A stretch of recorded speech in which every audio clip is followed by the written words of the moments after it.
हे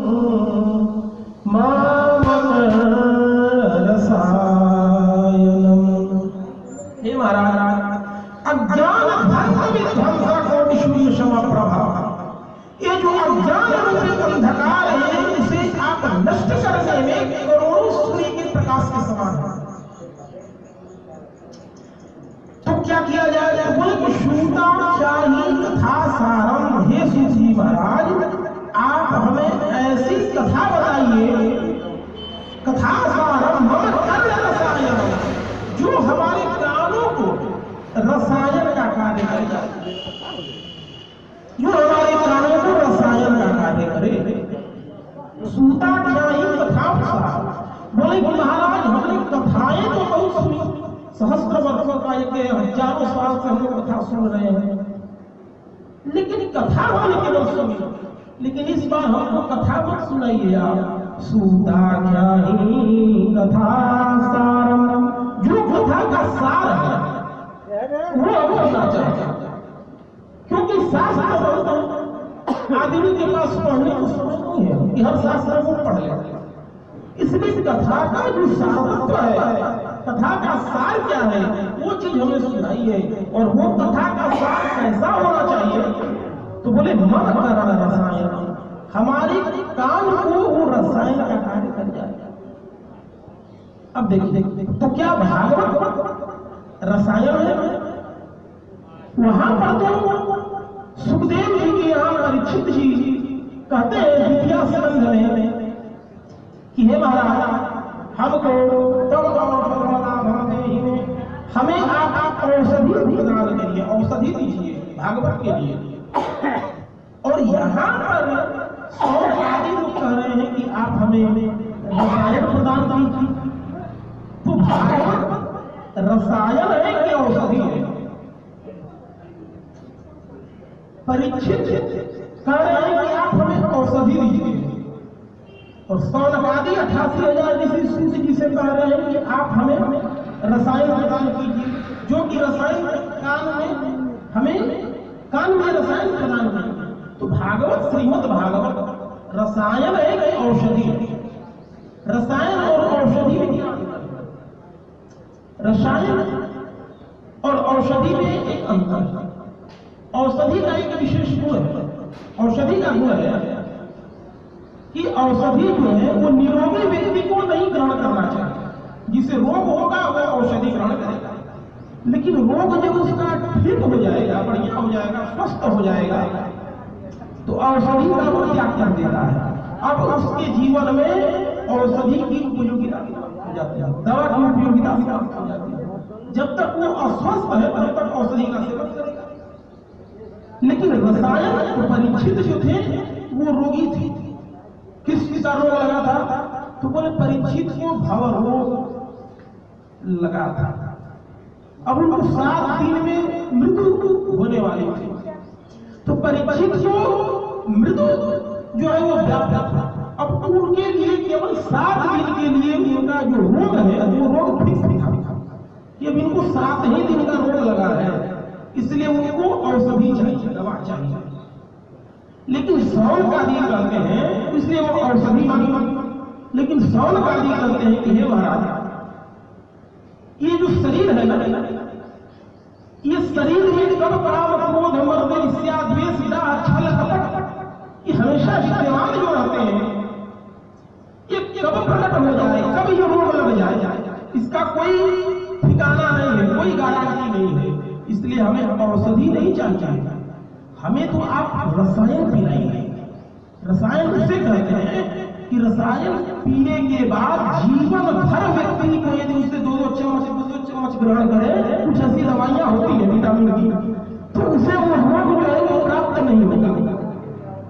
और औषधि जो है वो रोग की दवा है, रसायन है उससे भी प्राप्त किया जाता है कि ताकि वो रोग दोबारा लग न जाए कभी जीवन। तो भागवत सौनकादि जो है वो जीवन महात्मा है, उनमें काम क्रोध विकार इत्यादि ये सब अपने बस में किए हैं, इसलिए उन्हें औषधि की आवश्यकता नहीं है, उन्हें रोग नहीं लगा है।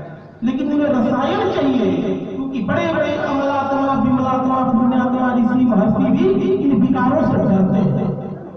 बलवान इंद्रिया ग्राम विद्वान शनिकर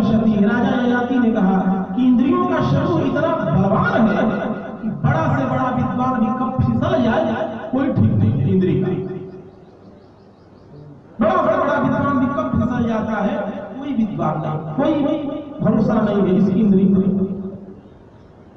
बनारस में एक गंगा के तट पर एक महात्मा रहते थे काशी में। वो अधिकतर गंगा जी जब नहाने जाते थे तो वहीं बगल में एक वेश्या रहती थी। अब बाबा सन्यासी थे, उनकी दाढ़ी इतनी बड़ी थी तो हमेशा पूछती कि बाबा तेरी दाढ़ी नकली है कि असली? वो जो वेश्या है, जो मंगलमुखी है, वो हमेशा पूछती थी कि बाबा तेरी दाढ़ी असली है कि नकली? बाबा कहते थे फिर कभी बताऊंगा। ऐसे ऐसे समय बीतते गए, कई वर्ष बीत गए, व्यतीत हो गए महाराज। अंत समय में बाबा प्रयाण कर गए और बाबा की जब अर्थी जाने लगी तब वो सुनी, बड़े अच्छे आदमी थे, संत थे। वेश्या भी दौड़ी आई, बोली कि रोज इससे पूछता था कि तेरी दाढ़ी असली है कि नकली, बताया भी नहीं और चला गया। वो महात्मा योग बल से तुरंत उठ कर बैठ गए और बोले कि देवी हमारी दाढ़ी अब असली है। बोले कि इतना जब छोटी सी बात बताना था तो तुमने पहले क्यों नहीं बताया? बोले कि जब तक शरीर में श्वास चल रहा हो, इस शरीर का कोई ठिकाना ही नहीं है इंद्री का, इंद्री कब बोल जाए, इसलिए उतने जब तक मैं जीवित हूं, ये मैं गारंटी के साथ नहीं कर सकता हूं कि मैं पक्का साथ हूं। लेकिन आज मैं दुनिया से जा रहा हूं और मेरे अंदर कोई दाग नहीं लगा सका दुनिया में, इसलिए मैं कह सकता हूं दावे के साथ, गर्व के साथ कि मेरी दाढ़ी असली है।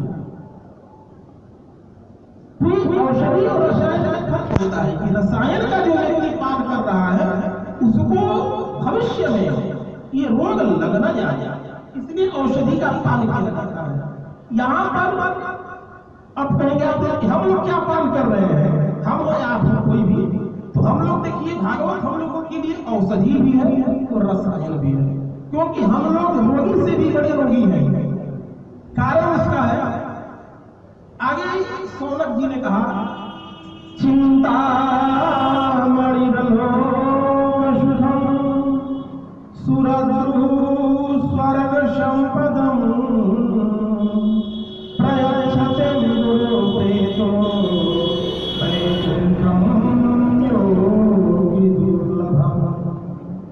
महाराज संसार में दो प्रकार की वस्तु बड़ी अमूल्य पाई जाती है। एक जो वस्तु है उस वस्तु का नाम है चिंतामणि। शास्त्रों में ऐसा वर्णन है कि जो चिंतामणि है वो सुतल लोक में राजा बलि के पास, जो राजा बलि है वो सुतल लोक में रहते हैं, तो जो चिंतामणि है वो राजा बलि के पास रहती है। और चिंतामणि का ये चमत्कार है कि उसके पास व्यक्ति जिस विषय का चिंतन करता है वो चीज उसे प्राप्त है। और सुरद्रु ईश्वर से शुरू करना, और एक सुरद्रु होता है अर्थात कल्प वृक्ष। कल्प वृक्ष का भी अपना एक अलग चमत्कार है। कल्प वृक्ष के नीचे जिस वस्तु की कल्पना की जाती है, कल्प वृक्ष तुरंत उस वस्तु को लाकर उस व्यक्ति को प्रदान कर देता है। सुरद्रु स्वर्ग संपदम, चाहे स्वर्ग की संपदा ही हो। परंतु सौनक को कहते हैं कि महाराज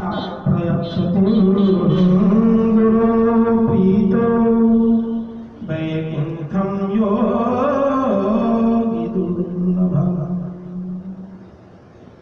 लेकिन भगवान को प्रकट कर दे कोई, दुनिया में ये सामर्थ्य किसी में नहीं है, केवल गुरु में, कि वो भगवान को शिष्य के हृदयागार में स्थापित करे। ये सामर्थ्य केवल गुरुदेव में है। और हे महाराज आप पर तो भगवान वेदव्यास की असीम कृपा है, उनके आप शिष्य हैं। इसलिए मैं आपसे पूछना चाहता हूं, सूताख्यायी कथा सारम मामकर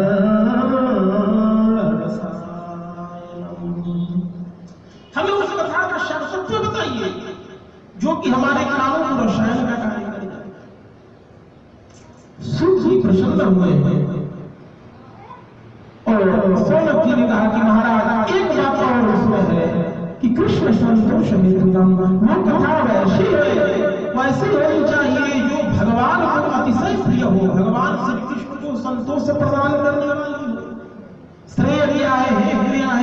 क्या है, स्वार्थ क्या है, निस्वार्थ क्या है, भजनीय कौन है, वंदनीय कौन है, त्यागनीय कौन है, इत्यादि प्रश्नों का जब वर्णन किया और बोला कि इसका हमें समाधान चाहिए। सूत जी गदगद हो गए और सौनक जी कहते हैं कि महाराज मैं प्रश्न इसलिए भी कर रहा हूं कि इस समय कलिकाल लेकिन इस कलयुग के प्राणी जो है बड़े विचित्र हैं। यदि लोगों की बुद्धि कम हो परंतु बहुत भाग्यशाली हो तो काम चल जाता उसका। कई लोग बुद्धिहीन लोग न जाने कहां कहां भागते भागते भाग्य के बल से मंत्री बन जाते हैं और कई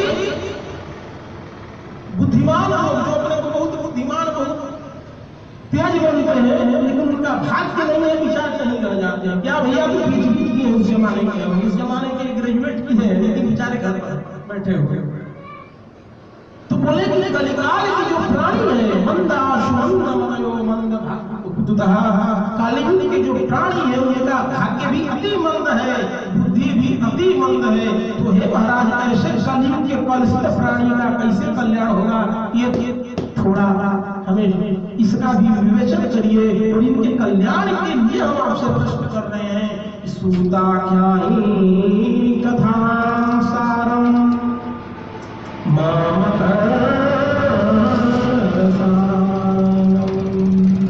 उस कथा का शास्त्र को बताइए जो हमारे प्राणों को अमृत रसायन तरफ सूत जी महाराज गदगद हुए और बोले कि भैया 2 मिनट रुक जाओ, अपने में गुरुदेव भगवान का वंदना कर लूं, उसके बाद मैं तुम्हें कथा का सार आपको बताऊंगा। उसके बाद सूत जी महाराज श्री सुखदेव जी महाराज का वंदन मंगलाचरण से वंदना करते हैं। यम प्रगंतमरुपेतमपेत कृत्यम द्वैपायनो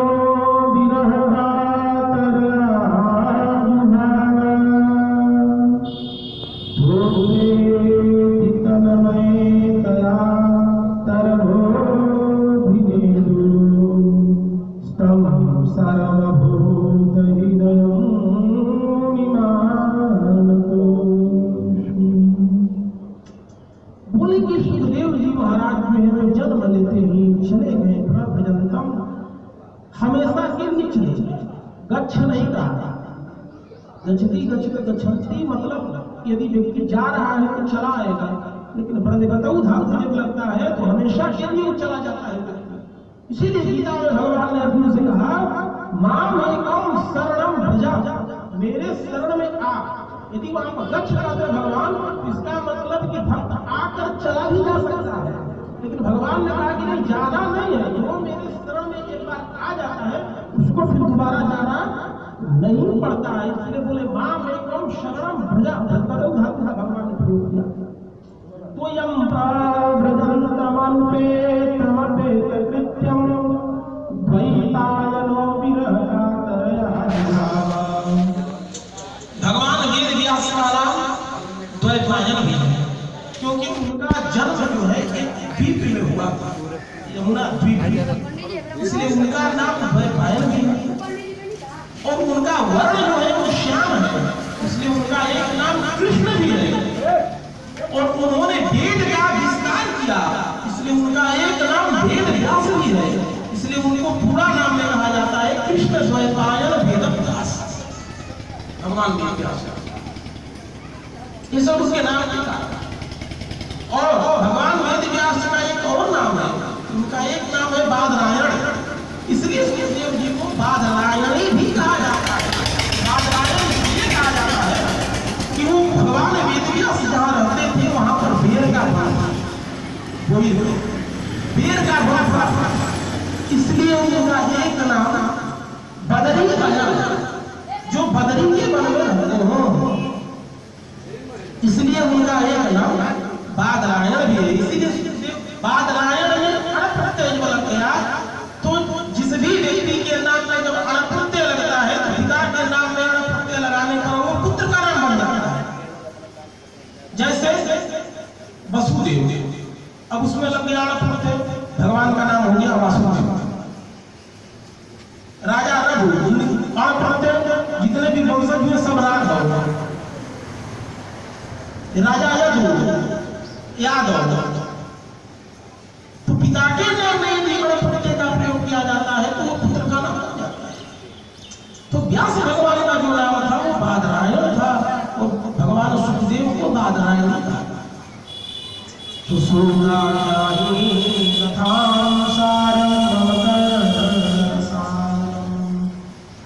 उन्होंने कथा का सारतत्व सुनना चाहा और वंदना करके भगवान विष्णु देवता और कथा बताते हैं। और कथा में पहले तो श्रीमद् भागवत जी का महिमा सुनाते हैं, और महिमा में उन्होंने संक्षिप्त चर्चा और कहा कि जिस समय भगवान सुखदेव परीक्षित को कथा सुनाने के लिए आसन से विराजमान हुए, परीक्षिते कथां वक्तुं सभायां संस्थितेषु, जिस समय कथा सुपान करने के लिए भगवान सुखदेव उपस्थित हुए और जैसे ही कथा का शुभारंभ करना चाहा, तो परीक्षिते कथां वक्तुं सभायां संस्थितेषु, और जैसे ही अभी सुखदेव जी मंगलाचरण करना चाह रहे थे, तब तक सुधामहं गृहत्वैव देवास्तत्र सभा,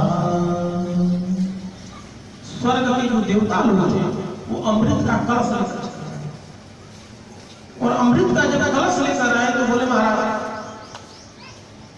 दंडवत में अमृत का कलश रख दिया। सुखदेव जी बोले कि भाई ये क्या लाए हो? देवता लोग बोले महाराज इसे अमृत कहते हैं, तो यहाँ क्यों लाए हो? देवता लोग बोले महाराज इसकी विशेषता है कि जो पी लेता है वो अमर हो जाता है, मरता नहीं है, और परीक्षित जो है वो मरने वाले हैं। और हम देवता लोग ऐसा विचार बनाए हैं कि ये जो अमृत है, इस अमृत को आप परीक्षित को पिला दीजिए, तो इनकी यदि अमृत परीक्षित पी लेते हैं तो जो 7वें दिन इनकी मरने की समस्या है वो समाप्त हो जाएगी, तो आपकी झंझट मुक्त हो जाएंगे। कथा सुनाने बैठे हैं, 7 दिन बिना खाए खाए सुनाएंगे, बहुत मेहनत का कार्य है। तो और परीक्षित जो है वो रजोगुणी राजा है, इसलिए आप अमृत पिला दीजिए कि इनकी मरने की समस्या है। हमें हमारा देवता है, सबकी रक्षा करना, सबका देख रेख करना हमें उनका कर्तव्य दायित्व है। इसलिए हम लोग सोच रहे हैं कि परीक्षित जैसा चक्रवर्ती सम्राट बहुत मुख में न जाए। सुखदेव जी बड़े आश्चर्यचकित होते हैं, संसार में लोग रोज प्रतिदिन मरते रहते हैं, लेकिन इन देवताओं ने तो कभी किसी को अमृत नहीं पिलाया। आज इन लोगों के मस्तिष्क में क्या हो गया कि परीक्षित के लिए अमृत का कलश लेकर सुखदेव जी ने कहा कि ठीक है देवताओं पिला दो। तब देवताओं का हाथ जोड़कर महाराज, लेकिन एक निवेदन हमारा और है, सुखदेव जी बोले क्या? तो बोले हम तो चाहते हैं कि ये जो अमृत है कथा स्वर्गामृत, ये आप परीक्षित को पिला दीजिए, जिससे कि इनकी मरने की जो समस्या है वो समाप्त हो जाएगी। लेकिन आप जो कथा अमृत सुखदेव को पिला रहे हैं, परीक्षित को पिला रहे हैं, उस कथा अमृत को आप हम देवताओं को पिलाइए, और ये जो स्वर्ग अमृत है ये परीक्षित को पिला दीजिए। प्रपश्यामो वयं सर्वे श्रीमद्भागवतामृतम्, प्रपश्यामो विनिमय हो जाए, अदला बदली कर लिया जाए। यहाँ पर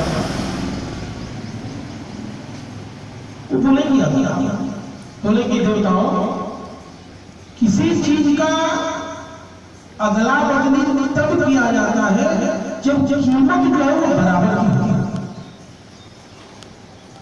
तब ना अदला बदली होगा। भाई 100 रुपए के भी समान है, 100 रुपए का ये भी समान है, तब तो करेंगे, लेकिन अब उसमें है कि अब मणि लेकर कांच ले लिया जाए, वो कहाँ की बुद्धिमानी है।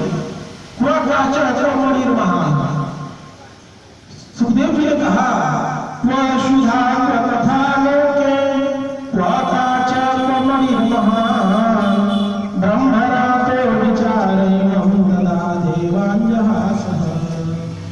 क्वा काचा मणि महान, कहाँ तुम्हारा कांच का टुकड़ा, कहाँ मेरा एक करोड़ों की मणि। ये तो कोई महामूर्ख होगा जो मणि लेकर और शीशा ले ले।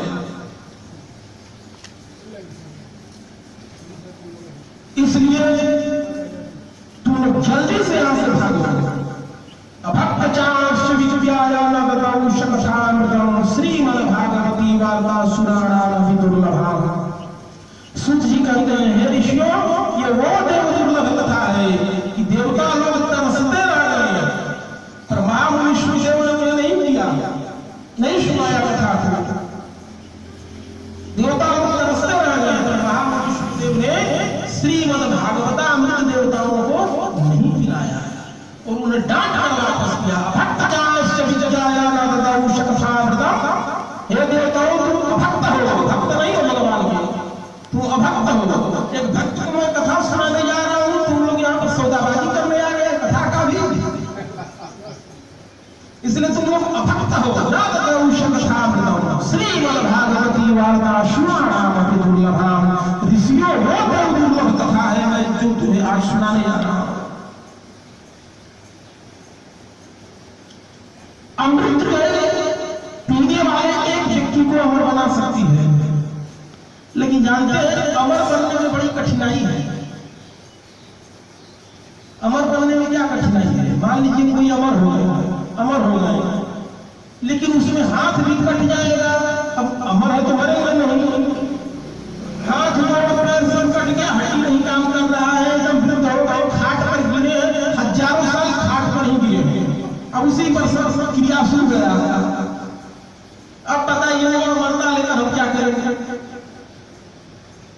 और कोई भगवान का कथा सुना शतान करके और देह त्याग करके परमधाम हो जाता है, तो उस अमरता से ये दिव्य जीवन अच्छा बढ़िया, ये दिव्य जीवन बढ़िया है कि आदमी एक समय के बाद जितना समय तक आयु प्राप्त है उतना समय तक यहाँ पर भोग करता है, धरती पर आकर अपने कर्तव्य का निर्वहन करता है।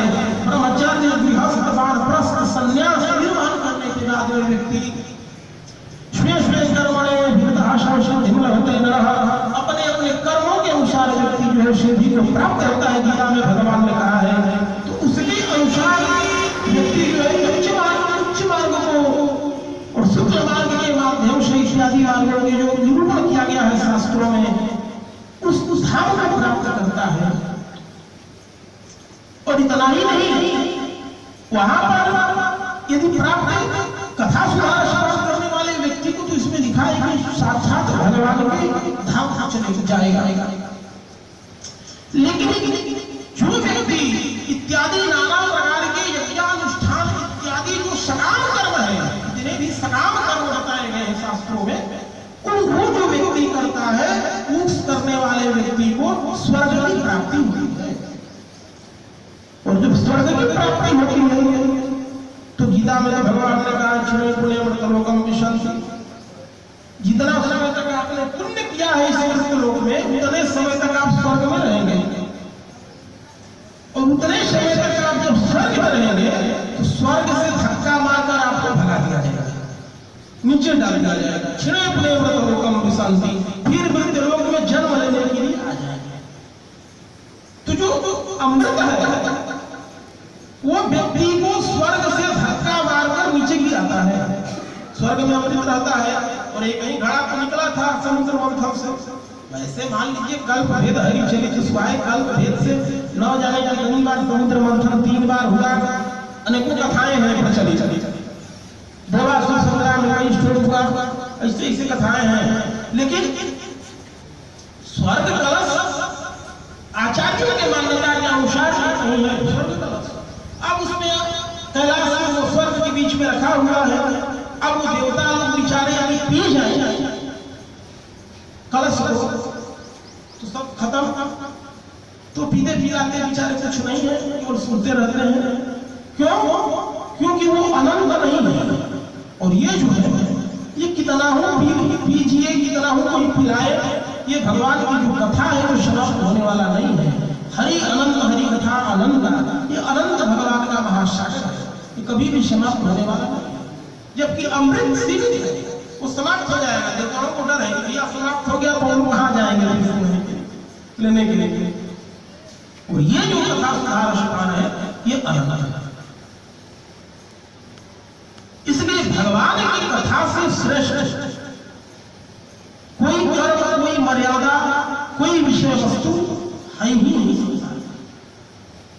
भगवान जब अयोध्यावासिनां पूर्वं यथा रामेण संगतः, जब भगवान भगवान राम धराधाम छोड़ने के बाद अपने दिव्य चतुर्भुज रूप में अपने भगवत धाम को जाने लगे, अपने धाम साकेत को जाने लगे या वैकुंठ को जाने लगे। देखिए वैकुंठ एक धाम भी है और यहाँ भी आप वैकुंठ प्राप्त कर सकते हैं। वैकुंठ का मतलब होता है दिगता कुंठ और बुद्धि वैकुंठा। यदि आपकी कुंठित बुद्धि बाहर चली गई, समझिए आपके हृदय में वैकुंठ का वास हो। ये वैकुंठ का दार्शनिक स्वरूप है और एक वैकुंठ का व्यवहारिक स्वरूप है, पारिवारिक वातावरण, और एक वैकुंठ का आध्यात्मिक स्वरूप है जो कि शास्त्रों में प्रतिपादन किया गया है कि जहां भगवान लक्ष्मी नारायण रहते हैं। तो भगवान जब जाने लगे तो सब जितने भी थे सब दिव्य देहधारी थे, तो अपने अपने देह को वो लोग अपने देह में जाकर जाने लगे। तब वहां पर अलग हनुमान जी महाराज खड़े थे। भगवान ने कहा कि हनुमान जी, सब लोग जब हमारे साथ जा रहे हैं, सारे लोग धाम पर हमारे, तो आप इधर उधर क्यों खड़े हैं, आप भी चलो। हनुमान जी ने कहा कि प्रभु मैं नहीं जा सकता आपका धाम। बोले क्यों? हनुमान जी ने कहा कि वहां दिक्कत है क्या कोई? हनुमान जी ने कहा कि नहीं, वहां आपका धाम है, आपका घर है, वहां सब सुख है, सब मर्यादा प्रसन्न है सब। लेकिन वहां पर कथावाचक कोई मिलता है, कथा सुनने को मिलेगी आपकी? भगवान बोले कि नहीं, वहां तो कथा होती नहीं है, वहां कथावाचक भी कोई नहीं है। लेकिन जब मैं साक्षात हूं तो कथा की जरूरत क्या है? वहां तो मैं साक्षात रहूंगा, तो फिर कथा की आवश्यकता क्या है? हनुमान जी ने कहा कि प्रभु आप तो मेरे हृदय में नित्य निवास करते हो, बस हृदय तो आपको तो जब भी देखने का मन करेगा कलेजा चिंतन में होगा, दर्शन हो जाएगा। लेकिन यदि उसके आपके उस धाम में, वैकुंठ के धाम में यदि आपकी कथा नहीं है तो मैं भी आपके साथ उस धाम में नहीं जा सकता। भगवान बोलेंगे ठीक है, तब इसी धराधाम पर रहो, कथा सुधार शपान करो। जब तक हिमालय पर्वत और गंगा नदी और चंद्रमा और सूरज रहेंगे तब तक वो इस धरती पर विचरण करो। और जहां भी नदी कथा सुधार शपान और भगवत कथा हो रहा हो वहां पर विद्यमान रहना। हनुमान जी ने कहा कि ठीक है, भगवान ने आशीर्वाद दिया। यत्र यत्र रघुनाथ कीर्तनम तत्र तत्र कृतमस्तकांजलि। भगवान हनुमान जी कृतमस्तकांजलि, हाथ जोड़कर अंजलि बांध कर एकदम नेत्र गदगद करके अश्रुपूरित नेत्रों से भगवान की कथा सुधार शपान करते हैं। तीन भी भगवान की कथा होती है और 8 नंबर में भगवान बजरंगबली में ये भगवान की कथा की महिमा है। हनुमान जी ने कहा कि मैं तो नहीं जा सकता साकेत में, क्योंकि हमें कुछ नहीं चाहिए भगवान के सिवा। एक भजन है छोटा सा, नाही जइबे तोहरे साकेत। हनुमान जी कह रहे हैं भगवान से, नाही जइबे तोहरे साकेत हो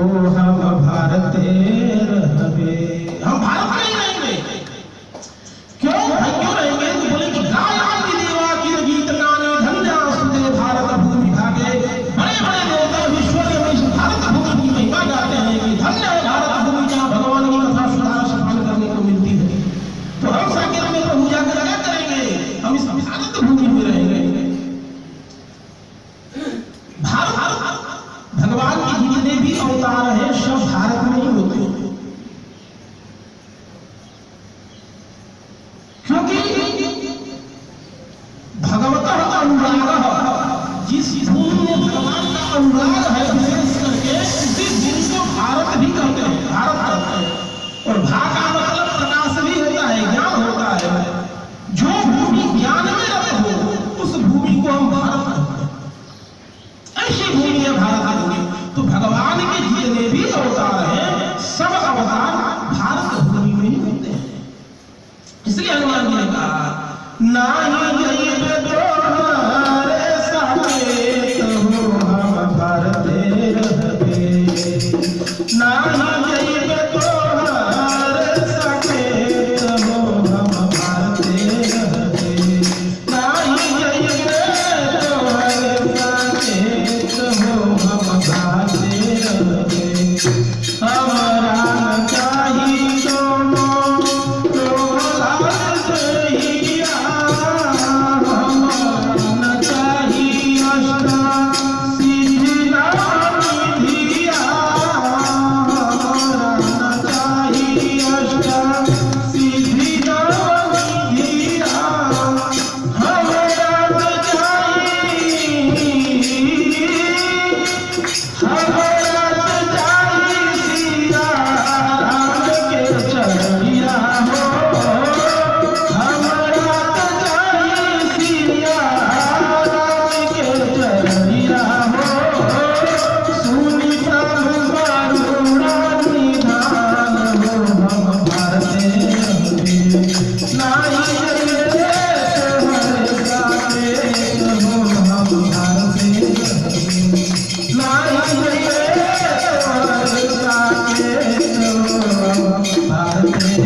कि हम आपके साकेत में नहीं जा सकते, हमें भारत भूमि में नहीं जाना है। इसलिए भगवान के कथा की बहुत बड़ी बड़ी एक अक्षरम भगवान के नाम की, भगवान की कथा की एक अक्षर भी महापातक को नष्ट करने में समर्थ है। हाँ, विश्वास रहना चाहिए, व्यक्ति को विश्वास रखना चाहिए। व्यक्ति गंगा जी स्नान करने के लिए गए थे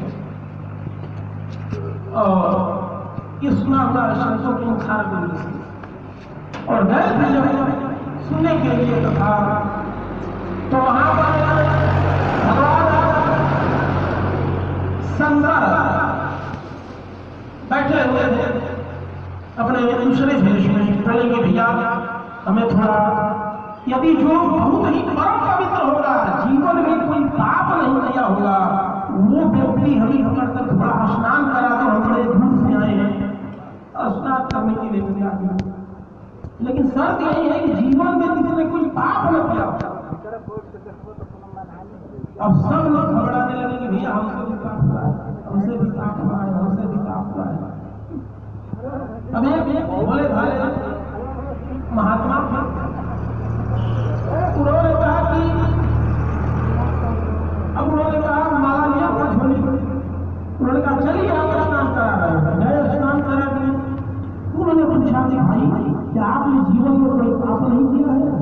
उन्होंने कहा महाराज पाप तो हमेशा होता रहता है, अरे पाँव से चले चूटी मर गई इत्यादि बहुत छोटे मोटे पाप होते रहते हैं, कितने पाप होते रहते हैं।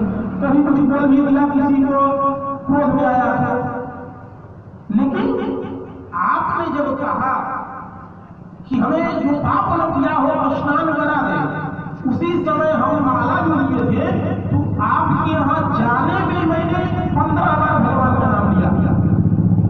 तो अब बताइए कि जब एक बार भगवान का स्मरण करने से अजामिल जैसा पापी का पाप नष्ट हो जा सकता है, चल जा सकता है, तो क्या हमारे अंदर अभी पाप विद्यमान रह गया है? हमें विश्वास है कि हमारे अंदर कोई पाप नहीं है। भगवान तो मुख्य जो चीज है, मुख्य जो वस्तु विषय है, वो विषय है भगवान का विश्वास। भगवान में आपका विश्वास कितना है, निष्ठा कितना है, भगवान की कथा का महत्व वही है। इसलिए कहीं भी भगवान की कथा हो रही हो, हनुमान जी महाराज तुरंत उसी समय कथा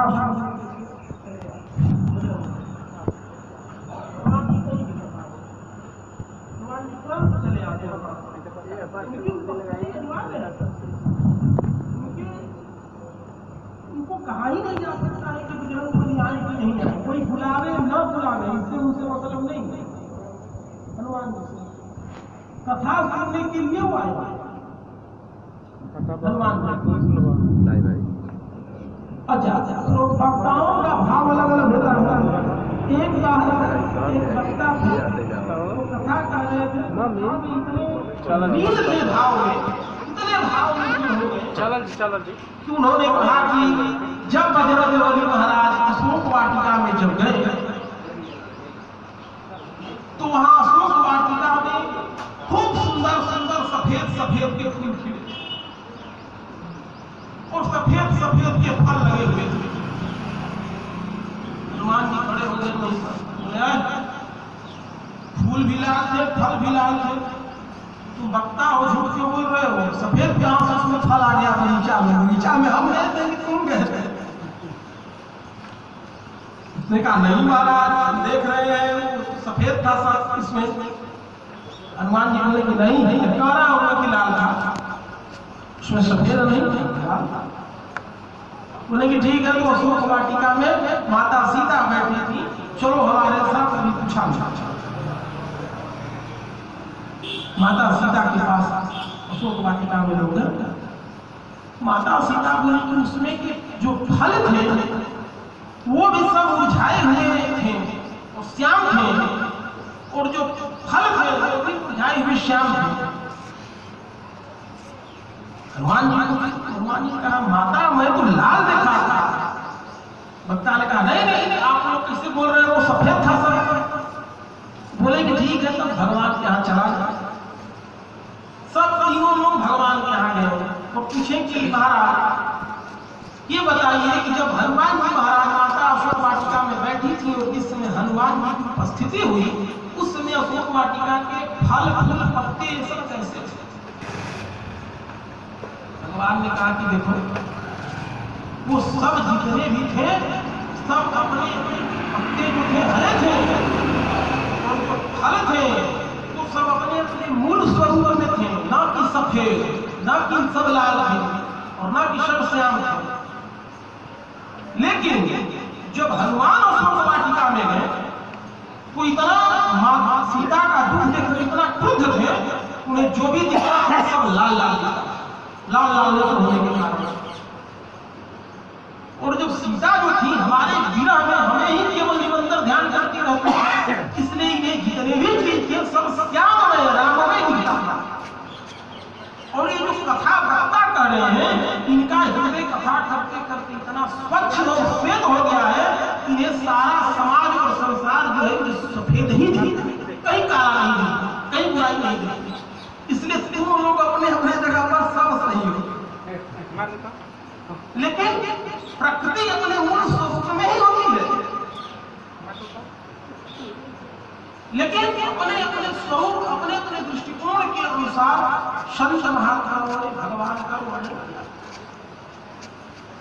तो भगवान की कथाओं का कोई पार नहीं लगा सकता है। भगवान की कथाएं अनंत हैं और भगवान की कथाएं ऐसी हैं सगुण अगुण नाना चरित्र कहीं सुनी मुनि भ्रम हो, मुनियों को भी इसमें भ्रम हो जाता है, मुनि लोग को ऋषि लोग को इसमें भ्रम हो जाता है। निर्गुण में भ्रम नहीं होता है, निर्गुण ब्रह्म में भ्रम नहीं होता है। निर्गुण ब्रह्म का ध्यान करना है तो निर्गुण ब्रह्म का वो लोग ध्यान करते हैं क्योंकि निर्गुण दिखता है, लेकिन जो सगुण ब्रह्म है तो भगवान की ऐसी ऐसी दिव्य लीलाएं हैं जो कि देखने के बाद व्यक्ति सोचता है कि यार भगवान है कि नहीं, भगवान है तो ऐसे काम थोड़ी करेंगे। ये तो आप बच्चा भी नहीं करेगा, छोटा सा जो ऐसा कार्य करते हैं भगवान, ये भ्रम हो जाता है व्यक्ति। देवी सती भगवान शिव की पत्नी देवी सती ने जब भगवान रामचंद्र को और भगवान लक्ष्मण जी को सीता जी का हरण हो चुका था, जब उन लोगों को ढूंढते हुए जंगल में मधुकर श्रेणी तुम देखो सीता बनेनी विराट में जब जा रहे थे वो लोग, उसी समय सर्वभंग ऋषि, उसी समय अगस्त्य ऋषि के आश्रम से जिनका एक नाम घटक अगस्त्य ऋषि की उत्पत्ति पौराणिक ग्रंथों में आता है कि घड़े से भी एक बार उन्होंने प्रकट किया लगा हुआ था अगस्त ऋषि का। तो वहां से जब वो लोग आ रहे थे कुंभज ऋषि के यहाँ से, एक बार कुंभज ऋषि पाही एक बार त्रेतायुग माही शंभु गए कुंभज ऋषि पाही संग सती जग जननी भवानी संग सती जग जननी भवानी पूजे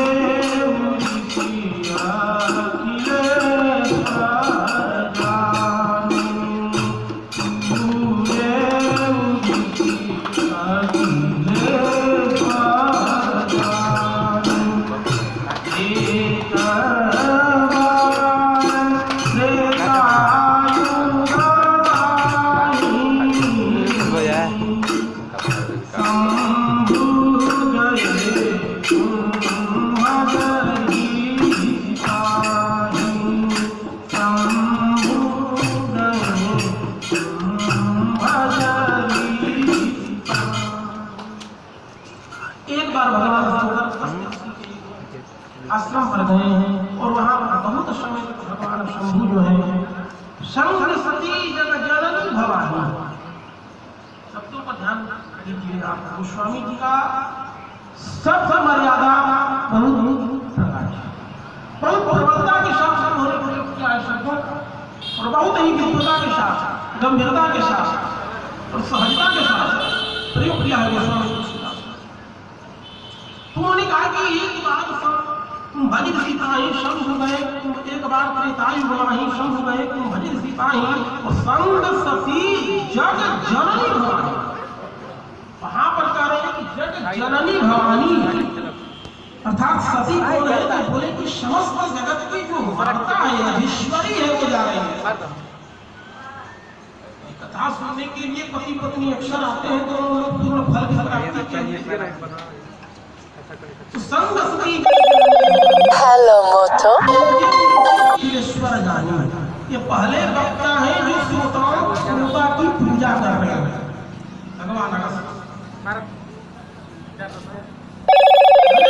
है जो पहले वक्ता है अगस्त जो श्रोता की पूजा कर रहे हैं। भगवान शंकर श्रोता बनकर गए हैं, कथा सुनने के लिए गए हैं, लेकिन अगस्त ऋषि वक्ता है, वक्ता है विश्व के श्रोता की पूजा कर रहे हैं। कारण पूजे ऋषि अखिलेश्वर उनके स्वरूप को जानते, इसलिए उस समय तक भगवान शंकर वहीं कथा सुधार भगवान का किया चरित्र का। उसके बाद ये लोग लौट आए कैलाश पर और उसी समय माता सीता का हरण हुआ। भगवान हे खलती रहे मधुकर श्रेणी घूम रहे थे विरह में और भगवान शंकर जो है भगवान श्री रामचंद्र को उन्होंने देखा और प्रणाम किया, जय हो सच्चिदानंद भगवान। और भगवान शंकर जब प्रणाम कर रहे थे उनके बगल में महारानी माता सती खड़ी थी। मुझे लगा कि भाई ये जो प्रणाम कर रहे हैं और वो भी सच्चिदानंद से संबोधन कर रहे हैं, सच्चिदानंद तो ब्रह्म का नाम है, ईश्वर का नाम है, भगवान का नाम है। ब्रह्म यदि परमात्मा की भगवान की शब्द सच्चिदानंद को ये प्रणाम कर रहे हैं, लेकिन मैं देख रही हूँ इस व्यक्ति के अंदर न सत है, न इस व्यक्ति के अंदर आनंद है, न इस व्यक्ति के अंदर चित्त है। इस व्यक्ति की पत्नी को एक राक्षस चुरा कर ले गया और इस व्यक्ति को, इस आदमी को यही पता नहीं है कि राक्षस कहाँ लगे। अरे जो ब्रह्मा होते हैं वो सर्वंतर्यामी होते हैं, सब कुछ जानते हैं। इसे तो यही ज्ञान नहीं है कि मेरी पत्नी कहाँ है, फिर ये ब्रह्म कैसे होगा। और ब्रह्म तो आनंदमय होते हैं, यदि ये ब्रह्म कैसे हो सकते हैं जो रोते हुए बिलखते हुए जा रहे हैं, वो तो आनंद में रहते हैं ब्रह्म। के अंदर सत्य का तत्व विद्यमान है, न चित्त का तत्व विद्यमान है, न आनंद का तत्व विद्यमान है, फिर ये सच्चिदानंद भोले बाबा ने कहा शंकर भगवान। उसके बाद वो कैलाश पर्वत पर दोनों लोग गए, तो उन्होंने बाबा से भोले शंकर से प्रश्न किया भगवान से, ये भूल भावन भगवान शंकर आप को कुछ याद है?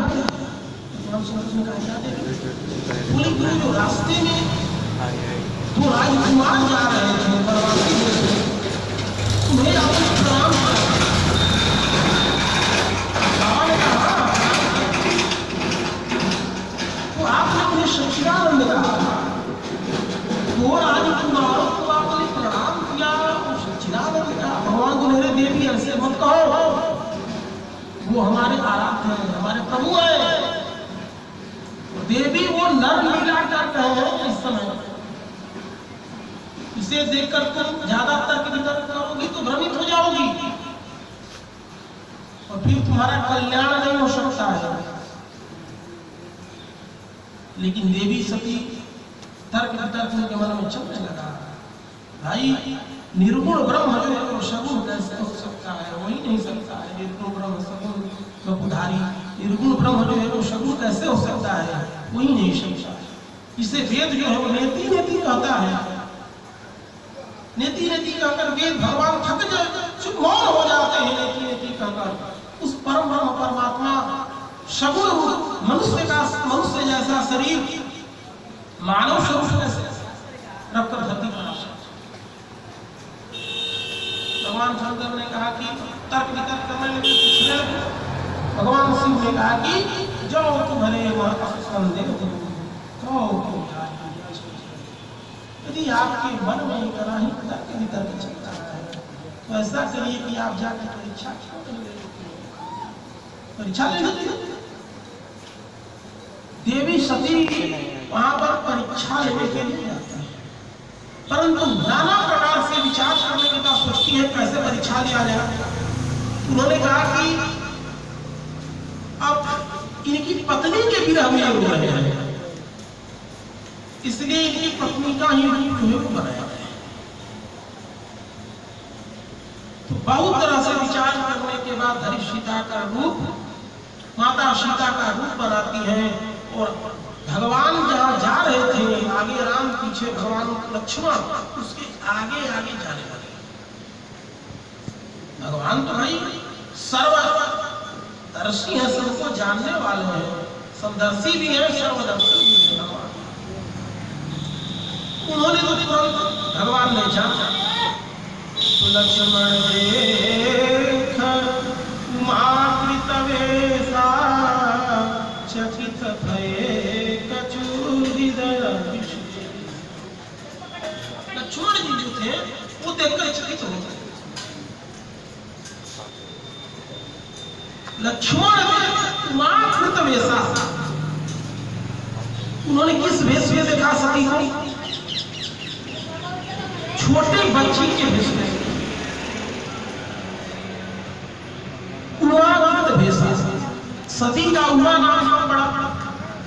जब अब देखिए, जब यहां से सती भगवान राम की परीक्षा ले लेती है और भगवान शंकर उनका त्याग कर देते हैं, फिर भगवान शंकर कई वर्षों तक समाधि में रहते हैं, फिर प्रजापति दक्ष यज्ञ करते हैं और प्रजापति दक्ष के यज्ञ में देवी सती जब जाती है, तो देवी सती शरीर त्यागने के बाद गिरिराज महाराज के यहाँ जन्म ग्रहण करती है हिमालय पुत्री के रूप में। तो उस समय देवी सती का नाम जो है वो उमा पड़ा है। लेकिन यहाँ लक्ष्मण जी देख रहे हैं कि इसी समय उन्होंने उमा का वेश देखा, अर्थात लक्ष्मण जी जो है वो आचार्य है। लक्ष्मण जी ने यहीं से देख लिया कि ये इनके साथ ये घटना होने वाला, यहीं से देख लिया, देखकर चकित हुए कि ये कितना बड़ा अनर्थ करने जा रही है। देवी सती जो है वो कितना बड़ा अनर्थ करने जा रही है भगवान के साथ। राम जी तो सर्वंतर्यामी है, सब कुछ जानते हैं भगवान। भगवान ने जब देखा तो राम जी ने पहले तो प्रणाम किया, उसके बाद गोस्वामी जी कहते हैं कही बहोरी कहाँ वृषकेतु विपिन अकेली फिरहीं के हेतु, विपिन अकेली फिरहीं के हेतु। कहीं बहोरी कहाँ वृषकेतु, कहीं बहोरी कहाँ वृषकेतु। पुनः भगवान ने कहा कि कहाँ वृषकेतु। भगवान शंकर का एक नाम वृषकेतु भी है। वृषकेतु, केतु मतलब ध्वजा होगा, झंडा, और जिसके झंडे में वृषभ का चित्र अंकित हो, अर्थात शाण बैल, अर्थात धर्म कहा जाता है, अंकित हो, उसे उनका नाम वृषकेतु है। एक तो इसका अर्थ होगा कि भगवान राम पूछना चाहते हैं कि आप जंगल में अकेले कहां घूम रही हैं, भगवान वृषकेतु कहां है, भगवान शंकर कहां है।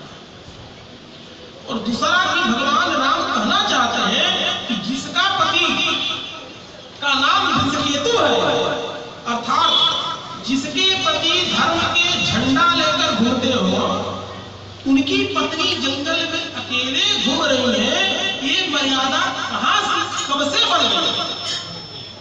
ये राम जी का व्यंग भी। तो कहे बहोरी कहाँ वृषकेतु विपिन अकेली फिरहीं। तो जो देवी सती हैं, अब वो तो देखिए मेरी ये तो सब जानते हैं, पहचान है। अब वहां से भागी थी, पीछे मुड़ना, लेकिन उतना में तो भगवान ने अपना प्रभाव दिखाया, योग माया नाना प्रकार का ब्रह्मांड, करोड़ों ब्रह्मांड दिखने लगे, और उस ब्रह्मांड में अनेक नाना प्रकार के शंकर, नाना प्रकार के ब्रह्मांड इत्यादि सब दिखाई देने लगे। घबरा नहीं, ये तो अनंत कोटि ब्रह्मांड नायक के परम प्रभु परम ब्रह्म परमात्मा है। तुरंत भगवान शिव के यहाँ आ गए। भगवान शंभु ने पूछा कि क्या देवी परीक्षा लेगी, बढ़िया कछु न परीक्षा ले गोसाई, किन्नी प्रणाम हमने महाराज की परीक्षा नहीं ली, जैसे आपने उन्हें प्रणाम किया था उसी तरह से गई और प्रणाम करके झूठ बोल दी। माताओं का थोड़ा बहुत स्वभाव होता है, लेकिन भगवान शंकर सब जानते हैं। भगवान शंकर ने ध्यान किया, और ध्यान में जब देखा तो देखा कि तो सती जी बहुत गलती कर गई, बहुत गलती कर गई। और भगवान शंकर ने मन ही मन देवी सती का त्याग कर दिया। और उसी समय आकाशवाणी हुई, देवी धन्य है, धन्य है, हे महाकामदेव के कामदेव को जलाने वाले मनोजन सावधान। देवी सती ने पूछा कि महाराज ये आकाशवाणी धन्य धन्य तो आपको कह रही है। भगवान शंकर कुछ नहीं बोले, बोले कि देवी आप सुनिए आगे। और उसके बाद जाकर भगवान शंकर समाधि में लगते हैं।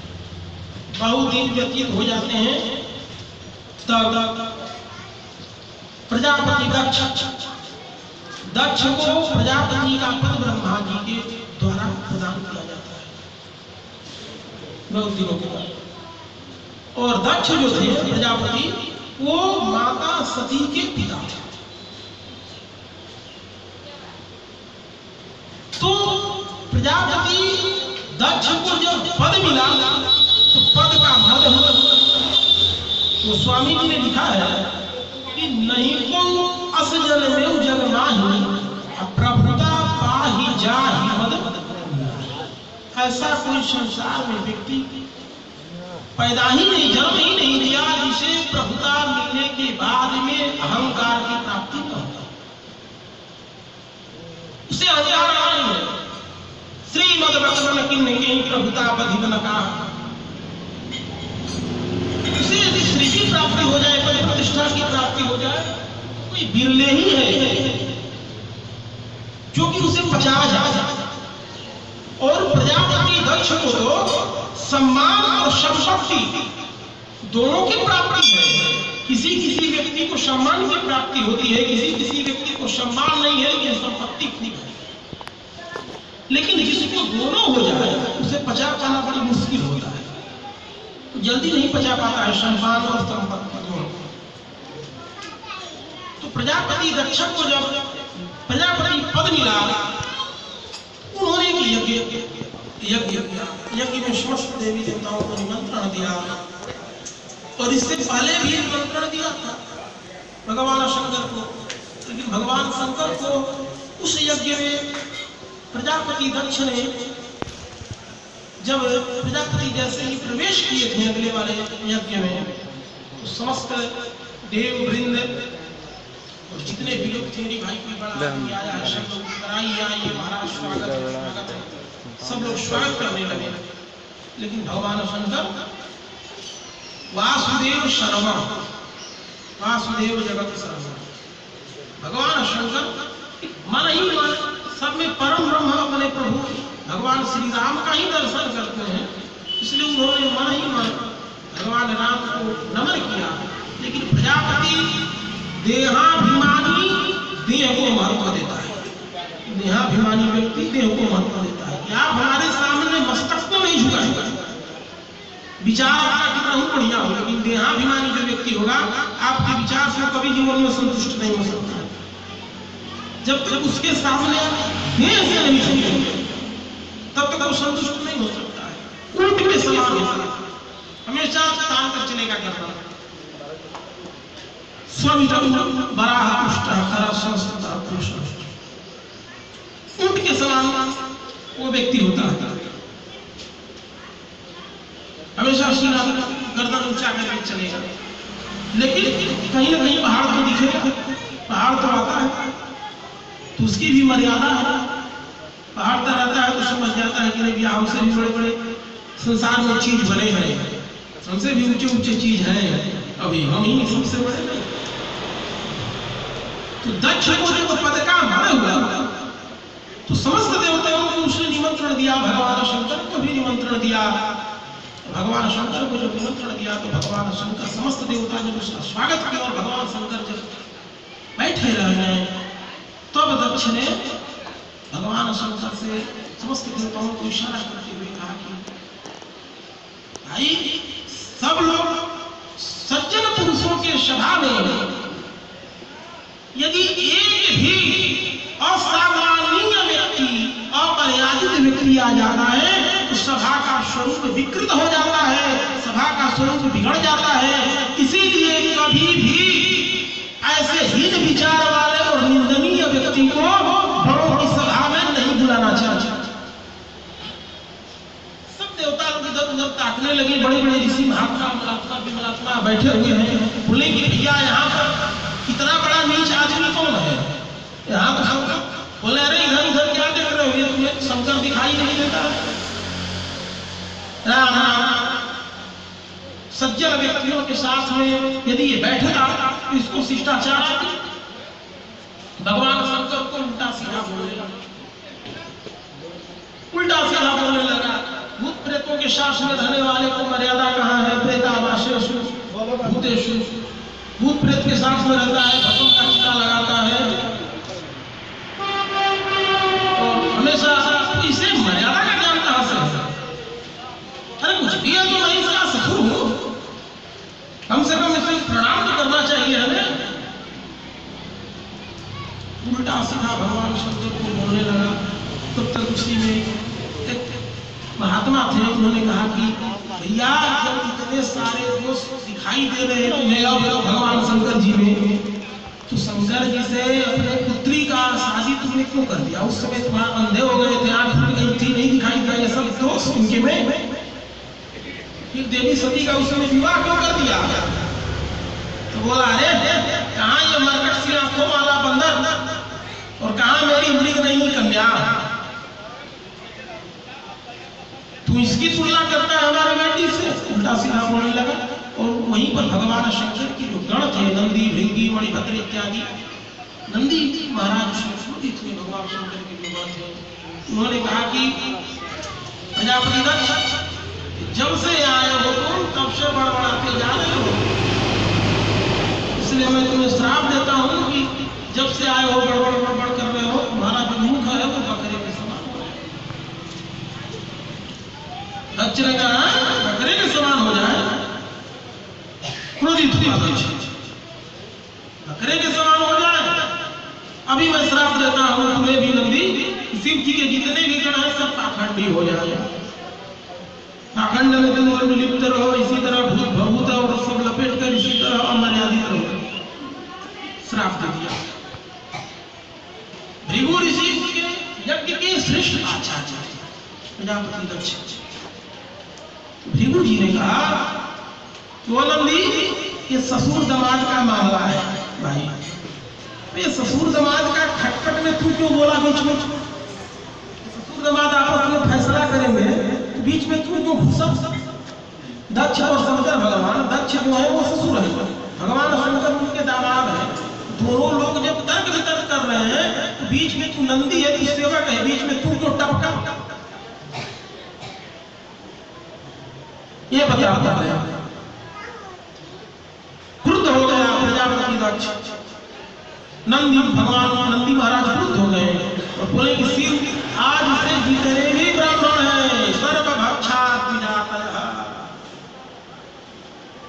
सारे के सारे जो है सब भिखमंगे हो गया, कितने भी ब्राह्मण हैं सर्वभक्षात् विजातयः, सब भीख प्यासे हो गए। तमाम श्रापा श्रापी दोनों तरफ से चलने लगा। भगवान शंकर बोले भैया ये यज्ञ अनुष्ठान में हम आए हैं कि श्राप अनुष्ठान में आए हैं? यहाँ तो केवल श्रापा श्रापी हो रहा है। भगवान शंकर ने अपने दोनों को शांत कराया और बोला कि ऐसा है कि तुम लोग अपने अपने घर चलो, वहीं पर भगवान का कीर्तन भजन किया जाएगा, यहाँ जो फालतू का हम लोग बैठे हैं यहाँ पर और दिक्कत बढ़ जाएगा यहाँ पर। और सबको शांत कराकर भगवान शंकर चले गए थे। वहीं आज जो है देवी सती उनके यहाँ जाती हैं और बोलती हैं पिता भवन अपतसो परमा जो प्रभुराय से होए तो मैं जाय कृपायतना सादर देख। पिता भवन अपतसो परमा जो प्रभुराय से होए तो मैं जाय कृपायतना सादर प्रजापतिस्ते ससुरस्य साम्प्रता निर्यापितौ यज्ञ महोत्सवाकी। महाराज हमें अब जाने दीजिए कि हमारे पिता का यज्ञ है और आपके ससुर जी का है।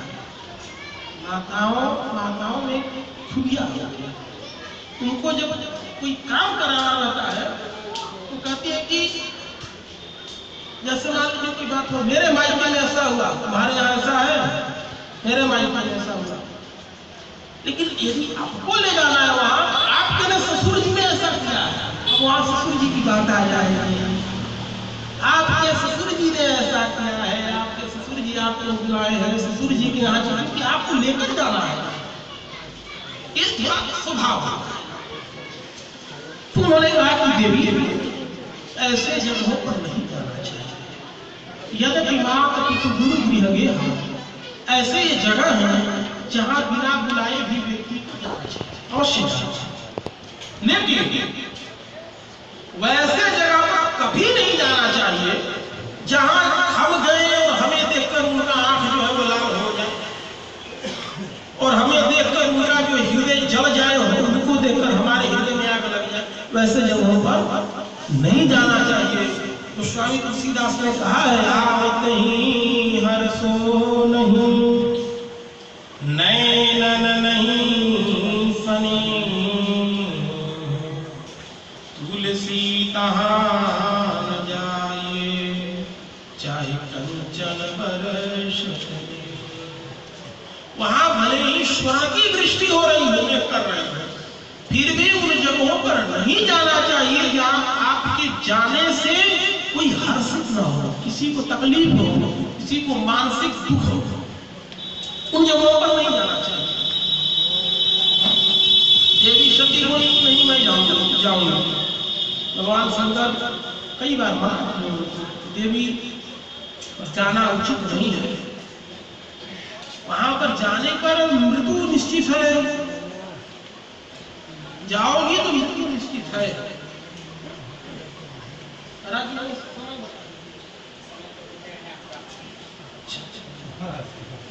और वहां पर मृत्यु निश्चित है।